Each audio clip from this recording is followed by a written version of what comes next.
All right, CC, let me ask you this, because you watch this game, you watch these two go at it. Kevin Durant came out looking like the bad guy, I think, a little bit in this. How bad of a look and how bad of a game was this for Kevin Durant?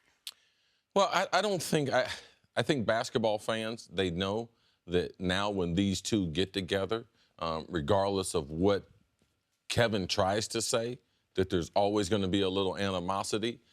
How he left OKC, what he said on leaving OKC. Now, you would think that going to the NBA Finals with the Golden State Warriors, because there was conversation with him and Warriors players while he was still playing for OKC. Am I right about that, Nick? Yeah, like he was in conversations with them. OKC had Golden State down 3-1. Like, it's not about last night. Like, this is real history. Golden State comes back, defeats them. At the end of the season, free agency, KD goes to Golden State. He joins them. So he leaves Russ, leaves the franchise that drafted him.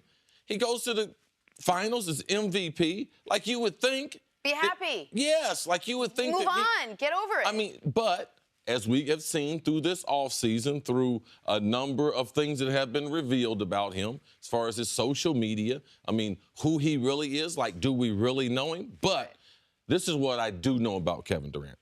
He's not a tough guy, all right? Russell Westbrook plays hard, and he's right. On the court, his only friend is the basketball. That's not the first time Russ has said that in the interview.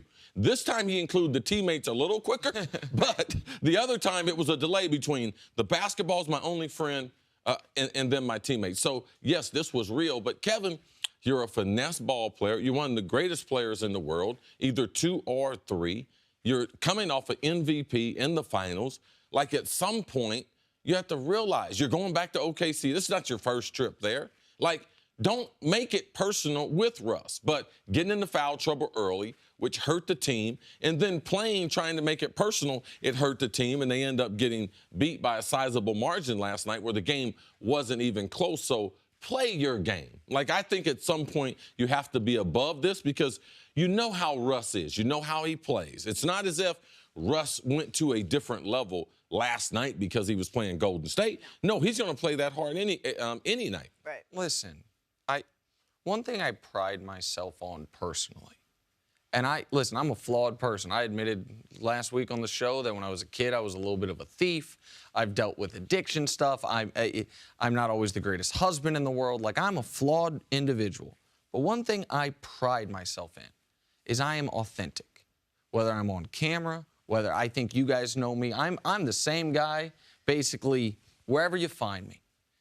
And the reason that America relates better to Russell Westbrook than we ever will, evidently, to Kevin Durant is we feel we know who Russ is and he's not faking it. And with Durant, we thought we knew who Durant was, and now he has acted as if either that was an act or this is an act, because it's 180 degrees. You cannot be the guy who says, don't call me the Slim Reaper. Call me the apostle, the shepherd, because Slim Reaper's too harsh of a nickname. You cannot be the guy that sobs in your MVP speech, calling your mother the real MVP and giving 5 minutes on how much you love Russ, and then go nose to nose with him and call him, if I'm reading lips, looks like he called him a much worse version of a wuss, which Russ might be a lot of things. That he ain't. And so we as sports fans, we always want to feel, Chris, like we actually know you guys. Like that you guys are actual three-dimensional people. And I know as sports fans, it's foolish oftentimes to feel like we really know who you are.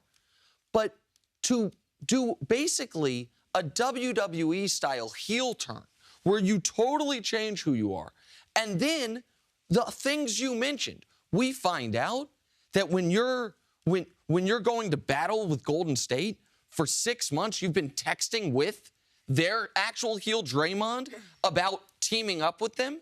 We see these different things. Forget the Twitter accounts, which are just a total embarrassment. You then go to the team that won a championship without you. You guys win a title, and you seem like a bully. You seem like you teamed up with the big bad kids, and now you got some toughness that you didn't earn. You know, if you just started following the NBA this season, if this was the first season you started watching and following the NBA, maybe a little bit of the offseason into the season, you would think Kevin Durant, one of the worst guys in the NBA. He had the whole thing with the Twitter. He had the whole thing with the shoes. He had the whole thing with the jabbing back and forth with Russ, with the cupcakes, with the Instagram posts, with all of it. You would think, God, this guy's just a terrible guy. But back when he played with OKC, I mean, they were teammates for 8 seasons, he was actually the darling of the NBA. He was the guy everybody liked. And if you had to choose between these two, most people would go Kevin Durant. But wasn't he the most liked player in the league? That's what it was. Right, Jenna, like your point's a great one. Like Cece. Yes. 18 months ago, was he the most popular? Not the best, but he and Steph probably, actually. Until Steph. Until prior to Steph, was he the most popular player in the league? Babyface, dribbling, three-point before the game, putting on a show. Steph kind of took that from him, but it wasn't because people vilified him. Right. Because he's going through the same thing that LeBron, he finally shook off when he went to Miami. When LeBron tried to, he took a lot of anger from the criticism and acted like the villain. He admitted it. I'm not the villain. That's not the guy I am. I enjoy playing basketball. And Kevin Durant, he's not that guy. So for me, it's disappointing because, Jenna, you pose a good position.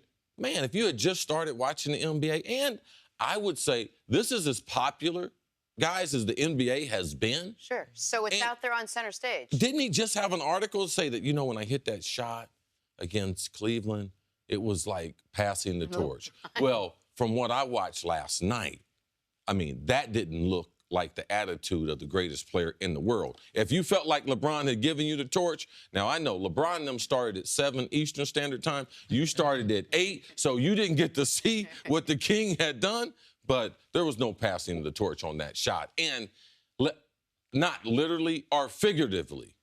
And if you thought that because you said it, act like it. And Cece, I'm glad you mentioned, the best player in the world part.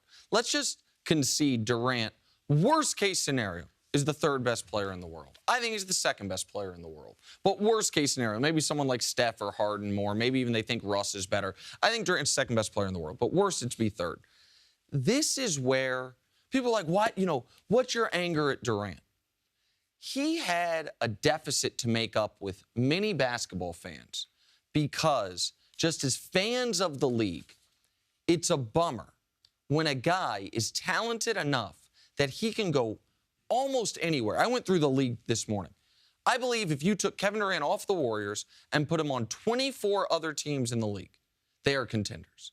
The only teams that wouldn't be true with are the real dregs of the league. Dallas right now wouldn't be. Atlanta right now wouldn't be. There's just a few teams. Durant is good enough in a star-driven league where you go almost anywhere and you are competing for a championship. So when Durant chooses to change everyone's math for the NBA, which was his prerogative, he's a free agent, to go to a team that was already the leading contender. Therefore, you don't create a new contender. For a year at least, OKC became a non-contender, and the gap between the Warriors and everybody else gets that much bigger. Fans were already going to be like, man, even though you had the right to, you've lessened my enjoyment of the competitive nature of the league.